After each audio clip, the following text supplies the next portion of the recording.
আমরা এই যে অয়েলটা, এই যে এখানে হচ্ছে যে মাস্টার সিলিন্ডার দেখছি ক্লাস কাপের, মাস্টার সিলিন্ডার যে অয়েলটা দেখছি, অয়েলটা কোনো কোনো সময় যখন কমে যায়, ক্লাস করতে করতে কমা অবস্থায় এক পর্যায়ে বাকেটটা ছেড়ে দেয়।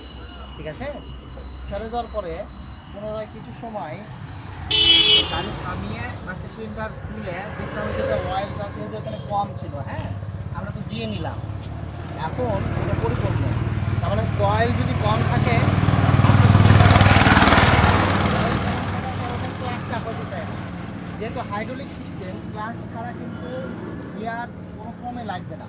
হ্যাঁ, এটার কারণ হচ্ছে আমরা যে অয়েলটা দিলাম, যেহেতু এটা অনেক সময় অয়েল কম থাকার কারণে ক্লাস প্রেশার হয়েছে, সেক্ষেত্রে এই যে অয়েলটা কিন্তু পাইপে কমে গেছে। হ্যাঁ, এই জন্য এখন ওখান থেকে ক্লাস প্যাডেল থেকে 1000 চার্জ করার পরও কিন্তু ওখান থেকে আপনার বিষয়টা হচ্ছে যে ক্লাসটা হচ্ছে না। সেক্ষেত্রে এখন আমরা মাস্টার সিলিন্ডারে অয়েল দিয়ে নিলাম, কিছুক্ষণ পরে আমরা ক্লাস ঠিক মতো করতে পারি। যদি দেখা যাচ্ছে বাকেট না কাটে যায় সেক্ষেত্রে, আর যদি বাকেট কাটে যায় তাহলে পরবর্তীতে আমাদের যে মেকানিকের যেতে হবে।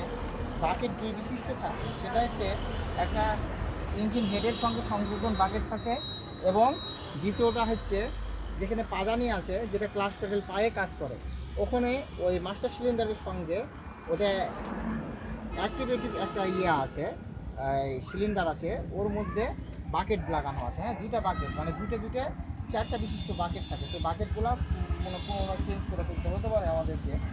তাছাড়া যাই হোক, এটা আমরা শিখলাম। আর একটা কথা হচ্ছে, এটা হচ্ছে ডায়নামার বেল। হ্যাঁ, এটা হচ্ছে ডায়নামার বেল। তার মানে এই ডায়নামার বেল ইঞ্জিনের সঙ্গে সম্পর্কিত। ডায়নামা যখন ঘুরে তখন কি হয়, বিদ্যুৎ উৎপন্ন করে। হ্যাঁ, আর ওই বিদ্যুৎ সাপ্লাই করে হচ্ছে ব্যাটারিতে। শুধুমাত্র ব্যাটারিতে যদি গাড়ি স্টার্ট হয়ে চলে তাহলে কিন্তু গাড়ি কিন্তু চলবে না। হ্যাঁ, তাহলে কী করতে হয়, এখানে একটা বৈজ্ঞানিক একটা সিস্টেম, এখানে প্রযুক্তি এখানে লাগিয়ে দেওয়া হয়েছে, যে ডায়নামিক ওখানে শক্তি উৎপন্ন করছে এই বিদ্যুৎ, এবং ওখান থেকে এখানে আসছে, এবং এখান থেকে ইঞ্জিনে আবার পুনরায় কারেন্টটা সাপ্লাই করছে। তার মানে ইজিলি হয়ে যাচ্ছে, এখান থেকে পাস করতে ইজিলি হয়। হ্যাঁ, আর যখন ডায়নামা স্টার্ট হয়, তখন যতক্ষণ ডায়নামা স্টার্ট না হচ্ছে ততক্ষণ কিন্তু কারেন্ট দিতে পারছে না। সেক্ষেত্রে ওখান থেকে এখানে জমা হচ্ছে আপনার এই ব্যাটারি ডিস্ট্রিবিউটারে জমা হচ্ছে বিদ্যুৎ, এবং এখান থেকে আবার পাসিং করছে ওখানে। সেক্ষেত্রে ইজিলি হয়ে যাচ্ছে। তাহলে এটা হচ্ছে ডায়নামিক বেল। হ্যাঁ, প্রত্যেকটা গাড়িতেই থাকে। এটা অনেক সময় ত্রুটি বিচ্যুতি হয়, এটাও কিছু ত্রুটি বিচ্যুতি আছে। দেখা যাচ্ছে যে এক লাইন নষ্ট হয়ে গেছে, 2 লাইনে চলতেছে বর্তমানে।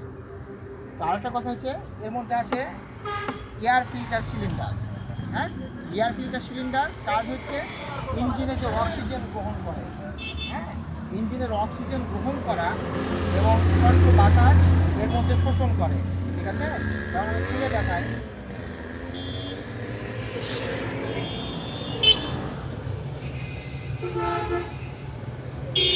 এটা হচ্ছে এয়ার ফিল্টার বলে। এই এয়ার ফিল্টারের কাজ মূলত এটা পিঠ হয়ে আছে, এটা এয়ার ফিল্টার। ঠিক আছে, এটাকে এয়ার ফিল্টার বলা হয়। হ্যাঁ, এটা হচ্ছে স্বচ্ছ অক্সিজেন গ্রহণ করে।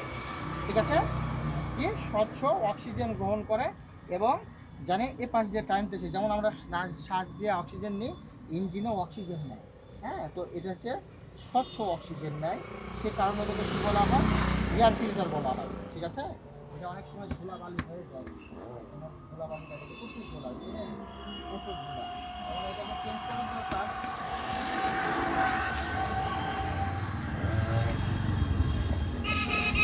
তো আমরা এই অক্সিজেন, যেমন আমাদের স্বচ্ছ অক্সিজেন গ্রহণ করি, তাই না, ক্লিয়ার। যেমন আমাদের নাকের মধ্যে যে লোমগুলা দেওয়া হয়, লোমগুলা কিন্তু আমাদের অক্সিজেনকে ক্লিন করে। ঠিক আছে, অক্সিজেন ক্লিন করে আমরা শোষণ করতে আমাদের সাহায্য করে। তো এটাও অক্সিজেন ক্লিনের জন্য এই এয়ার ফিল্টারটা ব্যবহার করা হয়। ঠিক আছে, তো আমরা এয়ার ফিল্টার সম্বন্ধে জানলাম, দেখলাম, এবং এয়ার ফিল্টারের কাজ কি বুঝলাম। তো আমরা অনেক ক্ষেত্রে এয়ার ফিল্টার সম্বন্ধে জানি না, বা একটু আমাদের সমস্যা হয়, যেটা আমরা দেখে নিলাম। ঠিক আছে, তো এটা হচ্ছে এয়ার ফিল্টারটা এখানে থাকে।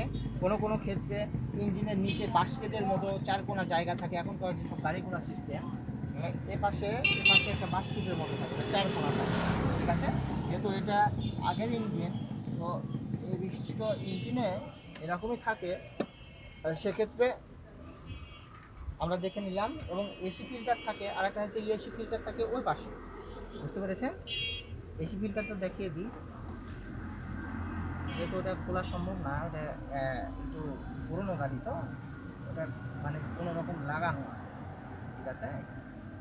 তো আচ্ছা, এপাশে আসি। এপাশে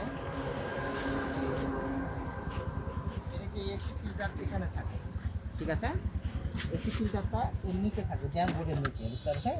এই যে বাক্সটা দেখছেন না, এই বাক্সটা এখানে লক আছে, এটা পুরোটা খুলে যায়। এই যে এই পাশ দিয়ে লক আছে, দেখেন, এটা টান দিলে খুলে যাবে, ঠিক আছে। এর মধ্যে একটা এসি ফিল্টার আছে, 4 কোণা বক্সের মতো লাগানো, প্লেটের মতো, ওটা হচ্ছে আরও পাতলা চিকন। তাহলে এসি ফিল্টারটার কারণ ওটাতে এয়ার ফিল্টারটা পরিষ্কার করে, বাতাসটা পরিষ্কার পাবো, স্বচ্ছ দেয়। তাহলে সেক্ষেত্রে এসি ফিল্টারের জায়গাটা কিন্তু ড্যাশবোর্ডের নিচেই থাকে, ঠিক আছে, প্রত্যেকটা গাড়ির ক্ষেত্রেই। তবে কিছু কিছু গাড়ি আলাদা হয়, তবে কার বিশিষ্ট গাড়িগুলোর ক্ষেত্রে এসি ফিল্টারটা নিচেই থাকে। হ্যাঁ, ঠিক আছে, আজকে এই পর্যন্তই। অনেক কিছু জানা হলো।